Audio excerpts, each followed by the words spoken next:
مولاي صل وسلم دائما ابدا على حبيبك خير الخلق كلهم. بسم اللہ الرحمن الرحیم. کتاب رحمت صحیفہ نور میں اللہ کریم نے ارشاد فرمایا ثم لتسألن یومئذ عن النعیم. اللہ تعالیٰ قیامت کے دن ہر نعمت کے بارے میں انسان سے سوال کرے گا. صحابہ کرام رضوان اللہ تعالی علیہ مجمعین حضور علیہ الصلوۃ والسلام کے سامنے تشریف فرما تھے. صحابہ کرام نے پوچھا یا سیدی یا رسول اللہ صلی اللہ علیہ وسلم، اللہ تعالیٰ قیامت کے دن کون کون سی نعمتوں کے بارے میں سوال کرے گا؟ انسان اپنے ارد گرد اشیاء کا پھیلاؤ دیکھے تو انسان کو پھر خبر ہوتی ہے کہ اللہ کریم نے اس کے اوپر کتنی نعمتیں کی ہیں. یہ زمین کا بچھا ہوا فرش، یہ فلک بوس عمارتیں، نیلی چھت کا آسمان، دیگر جتنی چیزیں انسان کی رہن سہن کے لیے سواری ہے، اس کا گھر ہے، اور اس کے علاوہ انسان اپنے جسم کے اندر دیکھے تو انسان کی آنکھیں، کان، ناک، پورا جسم یہ اللہ تعالیٰ کی نعمت ہے. ایک ایک بال اللہ تعالیٰ کی نعمت ہے. تو صحابہ کرام رضوان اللہ تعالی علیہ مجمعین نے پوچھا یا سیدی یا رسول اللہ صلی اللہ علیہ وسلم، قیامت کے دن اللہ کریم کون کون سی چیز کے بارے میں سوال کرے گا؟ تو کریم محبوب فرمانے لگے میرے غلاموں، اگر کسی کو سخت گرمی کے اندر ٹھنڈا پانی میسر آیا ہے، ٹھنڈا پانی، تو کریم محبوب فرمانے لگے قیامت کے دن رب تعالیٰ بندے سے یہ بھی پوچھے گا، یہ بھی سوال کرے گا کہ میں نے تجھے سخت گرمی، شدت پیاس کی تھی، تجھے میں نے ٹھنڈا پانی عطا کیا تھا، بتا تو نے میرا کتنا شکر ادا کیا.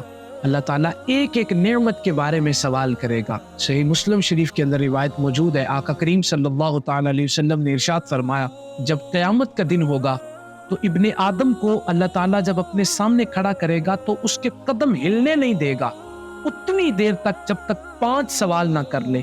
ان میں سے پہلا سوال کریم محبوب فرمانے لگے رب تعالیٰ پوچھے گا عن عمرہ فیما افناہ، بتا اپنی عمر کہاں گزار کے آیا. پھر زندگی کے بارے میں سوال ہوگا.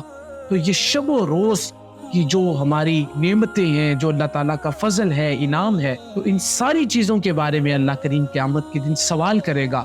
میں اور آپ اپنے اندر اتر کے دیکھیں کہ ہم اللہ کریم کا کتنا شکر ادا کرتے ہیں، اس کی کتنی نعمتیں ہیں. ہم جو کھانا کھاتے ہیں وہ کتنی بڑی نعمت ہے. پھر روٹی کے نوالے کو توڑنا اور پھر ہاتھ سے اٹھا کے اپنے منہ میں ڈالنا، یہ ہاتھ کتنی بڑی نعمت ہے. یہ زبان کتنی بڑی نعمت ہے. یہ دانتوں کے جبڑے، یہ کتنی بڑی انسان کو نعمت ملی. لیکن میں اور آپ آج خواب غفلت میں ہیں اور بالکل بھی اللہ کا شکر ادا کرنے کی طرف نہیں آتے. اللہ تعالیٰ نے ہمیں ہمارے اعمال کی طرف نہیں دیکھا، بلکہ اپنے فضل سے ہمیں اچھا گھر دیا رہنے کے لیے، اچھی زندگی دی، خوبصورت شکل دی، ہمیں عقل جیسی نعمت دی، ہمیں زبان دی. اس مالک کے آگے کیا کر سکتے تھے ہم کہ اگر وہ ہمیں دونوں جبڑوں کے درمیان گوشت کی بوٹی دیتا لیکن بولنے کی قوت نہ دیتا تو انسان کیا کر ہمارے پاس کیا تھا، ہم کیا کر سکتے تھے؟ تو یہ فقط اس رب کا کرم ہے، فضل ہے، شکر ہے کہ اس نے ہمیں بولنے کی طاقت دی، سننے کی طاقت دی، دیکھنے کی قوت دی. اللہ تعالیٰ کی بارگاہ میں ہم وقت انسان کو شکر ادا کرنا چاہیے ہر نعمت پہ.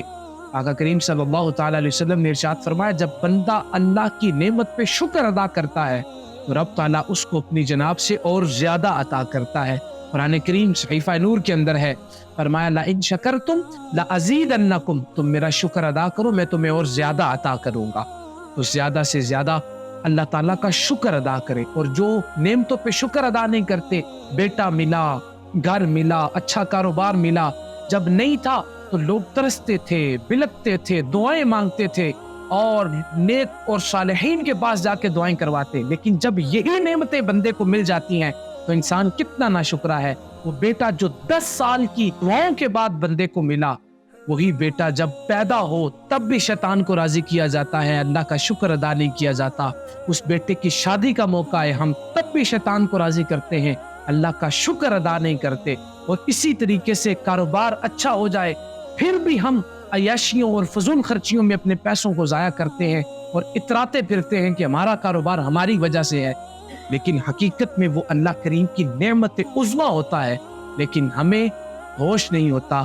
لیکن جب یہی نعمتیں چھن جاتی ہیں، قرآن کریم میں اللہ فرماتا ہے لئن شکرتم لازیدنکم، تم میری نعمتوں کے اوپر میرا شکر ادا کرو گے تو میں تمہیں اور زیادہ دوں گا. بلا ان کفرتم ان عذابی لشدید، جب تم میری نعمتوں کا کفران کرو گے، کفران نعمت کرو گے، انکار کرو گے، جھٹلاؤ گے اور نعمتوں کا غلط استعمال کرو گے، شکر ادا نہیں کرو گے، تو فرمایا والا ان کفرتم ان عذابی لشدید، میں تمہیں سخت عذاب بھی دوں گا۔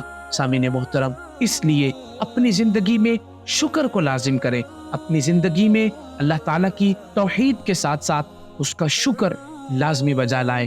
اللہ تعالیٰ میری اور آپ کی اس حاضری کو قبول فرمائے۔